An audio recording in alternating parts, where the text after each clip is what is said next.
حدیث سے ثابت نہیں کیا. اتنی موٹی موٹی ایسی موٹی موٹی کتابیں لکھی, شورا کی شرعی حیثیت بلا بلا بلا بلا بلا بہت ساری چیزیں لکھی, لیکن شورا کے تحت کام ہوگا ایک حدیث ایک قرآن کی آیت سے ثابت نہیں کر پائے.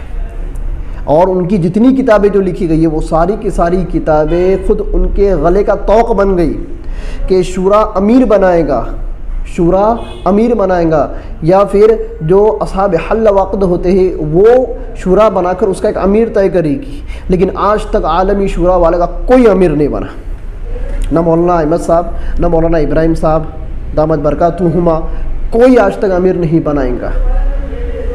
اور آپ پوری سیرت کا مطالعہ کر لیجئے, خلفائے راشدین کا مطالعہ کر لیجئے, اس کے بعد سے 1400 سالہ اسلام کی تاریخ کا مطالعہ کر لیجئے, آپ کو ایک امیر ملے گا.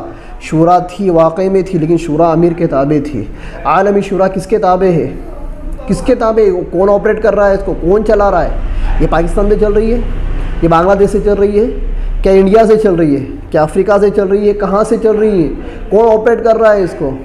کون آپریٹ؟ اس کو آپریٹ کرنے والے, اب میں بولتا ہوں تو بہت برا لگتا ہے, میرے پاس شواہد ہے, میرے پاس دلائل ہے, ریفرنس ہے, اگر میں بولوں تو بہت مرچی لگ جائے. اس کو آپریٹ کرنے والے کون ہیں؟ بہرحال میرا وہ ٹاپک نہیں ہے. موسیٰ علیہ السلام کے تعلق سے جو باتیں فتوے کے اندر کہی گئی تھی مفتی نذیر صاحب کے, تو اس کے تعلق سے میں کچھ باتیں عرض کر لوں. مولانا نے بنی اسرائیل کی گمراہی کا سبب حضرت موسیٰ علیہ السلام کی عجلت کو سمجھا. بہت سے اکابر مفسرین اسی کے سبب ہونے کی تصریح کر رہے ہیں. پھر یہ بے ادبی کیسی؟ امام رازی رحمۃ اللہ علیہ اپنی تفسیر